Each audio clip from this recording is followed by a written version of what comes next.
They say that when an elder warns you not to step into the forest at night, it's not the forest he fears, it's what the darkness hides. Have you ever wondered why the elders warn young men never to marry the first daughter? They say it is because the gods tied her heart to her father's spirit. But when Obinna ignored that warning, he learned that some traditions are not written on paper, they are carved in the bones of those who broke them. Obinna was a tall, handsome young man from Saka, proud, fearless, and full of laughter. His late father was a palm wine tapper, and his mother, Mama Nena, sold firewood at the Nko market.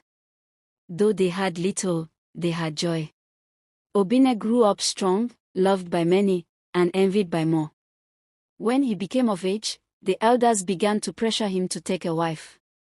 A man without a wife, they said, is like a yam barn without yams, empty and useless. But Obinna wanted love, not arrangement. And he found it in the most unexpected place, Nneka, the first daughter of Ogbuefi Okafor, the wealthiest man in Amokwi village. Nneka was a woman that made even the gods turn their eyes. Her skin glowed like the first rain, her laughter was soft like flute music, and her eyes carried something no one could name, beauty and sorrow, mingled together. When Obinna first saw her at the stream, fetching water at dawn, he swore his heart stopped for a moment. He followed her for days, bringing gifts of kolinot and roasted plantain. The villagers teased him, but he didn't care. Even when his mother warned him, he refused to listen.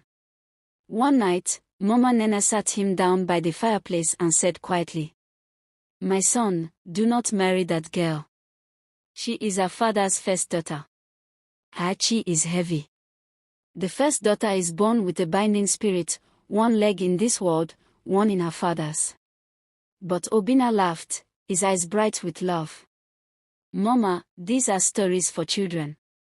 What can the spirit of a dead man do to me? I am not afraid." The marriage was fixed, and the entire village rejoiced.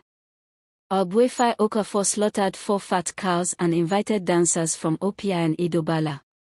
Drums thundered. The moon smiled. The women sang, "Obinna has married the daughter of a lion." But on the wedding night, when the laughter had died and the moon had hidden behind the clouds, Obinna reached for his bride, and Nneka turned away. Her voice trembled as she said, "Not tonight, Obinna.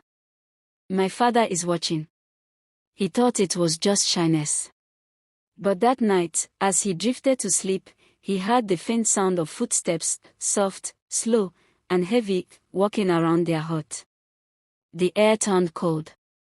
The smell of palm wine filled the room. He called out, "Who is there?" No answer. He looked at Nneka. She was sitting up, her eyes wide open, whispering, "Papa, please go. I am not yours tonight." The next morning, he told her what he saw, but she said nothing.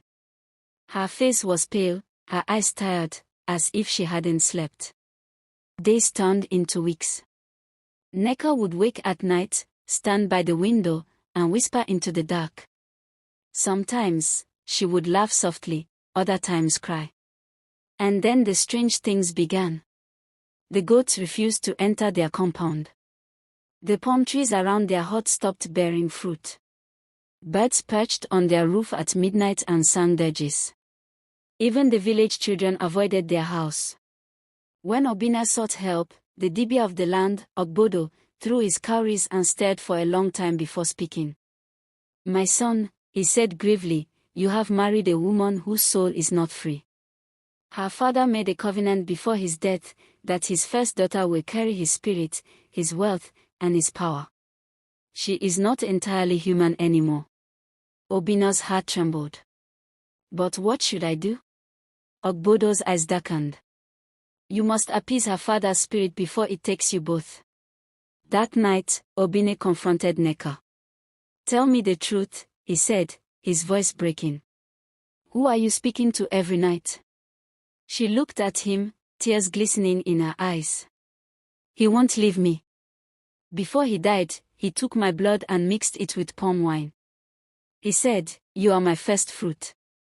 Where I go, you go.'" She touched her neck, there was a faint scar like a rope burn. He comes every night, Obinna.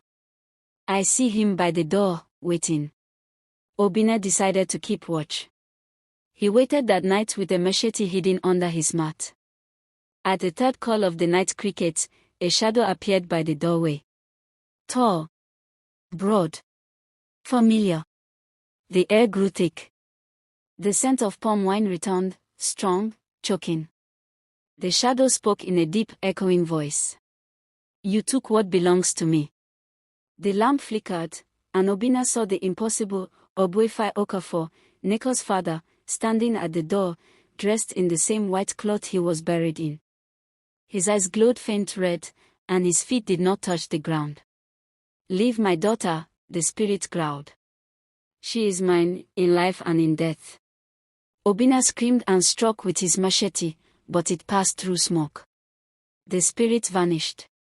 Nneka collapsed, screaming, Papa, stop. The next morning, the villagers found Obinna outside the hut, shivering, his lips blue, his eyes wide open. He could no longer speak. Nneka was gone. No footprints, no sign of struggle, only white feathers scattered around the compound. The dibia returned to perform rituals. He poured palm wine on the ground and chanted. After a while, he turned to the crowd and said, She has gone to join her father. The bond between them cannot be broken. The spirit took her back. From that day, Obinna wandered the village like a ghost. Sometimes, he would sit by the stream, staring into the water, whispering, She said he was angry. And on certain nights, when the moon hides behind the clouds, the villagers say they still hear a woman crying by the river, her voice soft, sorrowful, calling, Papa, I am still yours. Even now, the elders say, never marry the first daughter without cleansing her father's spirit. Her heart is tied to two worlds.